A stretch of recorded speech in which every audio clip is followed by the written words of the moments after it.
আরিফ, মার্কিন নাগরিকরা আসলে এই বিষয়ে কি বলছেন এবং ক্ষমতা নেয়ার কয়েক মাসের মধ্যে ট্রাম্প বিরোধী আন্দোলন ট্রাম্প প্রশাসনের উপরে চাপ ঠিক কতটা?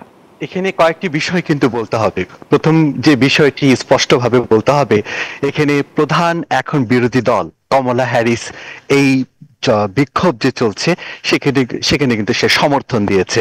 তো স্বাভাবিকভাবেই রাজনীতির মারপ্যাচে আপনাকে কিন্তু বুঝতে হবে কোনো একটি বিক্ষোভে যদি প্রধান বিরোধী দল সমর্থন দিয়ে ফেলে তখন কিন্তু সেই বিক্ষোভটি এমনিতে জোরালো হয়।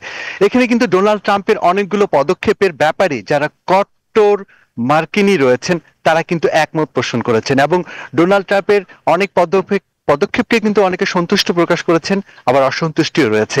এখানে তিনটি ব্যাপার বলি আপনাকে, সেটি হলো যে ডোনাল্ড ট্রাম্পের যে শুল্ক নীতি রয়েছে, এই শুল্ক নীতি বিভিন্ন দেশের পর যে উনি চাপিয়ে দিয়েছেন, এই নিয়ে কিন্তু কেউ কিন্তু মুখ খুলছেন না যে ডোনাল্ড ট্রাম্পের শুল্ক নীতি আসলে সঠিক নয়। অর্থাৎ কেন, যদিও দুই একজন কথা বলছেন, কিন্তু কেন সঠিক নয় এটা কিন্তু ব্যাখ্যা দিতে পারছে না। কারণ এই শুল্ক নীতির কারণে মার্কিন অর্থনীতি কিন্তু এক ধরনের এগিয়ে যাবে।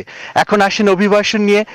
ডোনাল্ড ট্রাম্প কিন্তু বারবার একটি কথা বলেছেন, যারা বৈধভাবে এদেশে এসেছেন, অর্থাৎ আকাশ পথে বৈধভাবে এসেছেন কিংবা বৈধ কাগজপত্র নিয়ে এসেছেন, তারা যে বিষয়ে অ্যাপ্লাই করুক না কেন, সেটা পলিটিক্যাল অ্যাজাইলেম হতে পারে, স্টুডেন্ট অর্থাৎ F1 হতে পারে, কিন্তু B1 B2তেও যারা এদেশে অবস্থান করছেন, ডোনাল্ড ট্রাম্প একটি প্রক্রিয়ার মধ্যে থাকতে হওয়ার কথা বলেছেন। অর্থাৎ কেন ওই প্রক্রিয়ার মধ্যে থাকার কথা বলেছেন?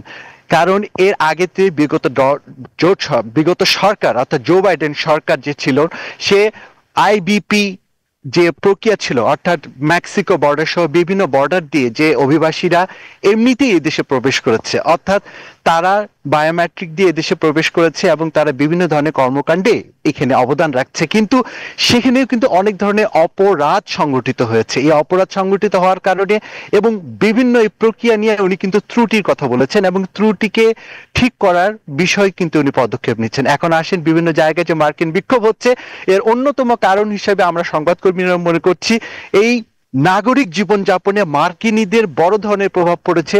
মার্কিন যারা যুক্তরাষ্ট্রে যারা কর্মসংস্থান করছে, এই বিপুল পরিমাণ মানুষ কর্মচ্যুত হওয়ার কারণে এক ধরনের কিন্তু বিক্ষোভ প্রকাশ করেছে যে ডোনাল্ড ট্রাম্প পররাষ্ট্র নীতিতে কি করছেন কিংবা শুল্ক নীতিতে কি করছেন, তার থেকে বড় যে বিষয়টা প্রভাব পড়েছে সেটা হলো যে মার্কিন যারা এখানে স্থায়ীভাবে কর্মসংস্থানের ব্যবস্থা করেছিল, তাদের কর্মসংস্থানের উপর যে প্রভাব পড়েছে, অর্থাৎ চাকরিচ্যুত করা হয়েছে, এটাই মূলত কিন্তু মূল প্রভাবের একটি কারণ। এবং আন্তর্জাতিক পররাষ্ট্রনীতি যে যুদ্ধ সহ বিভিন্ন বিষয়েও মার্কিন এখন যে প্রেসিডেন্ট ডোনাল্ড ট্রাম্প যে প্রতিশ্রুতি দিয়েছেন, সেই প্রতিশ্রুতি নিয়েই থাকুক এমনটাই প্রত্যাশা করছে এখন মার্কিন জনগণ।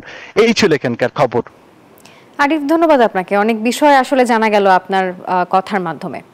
বান্ডেল থাকলে প্রতি সেনমানিতে টাকা বাঁচবে। বিকাশ সেনমানি বান্ডেল কিনে জিতুন প্রতি লেনদেনে।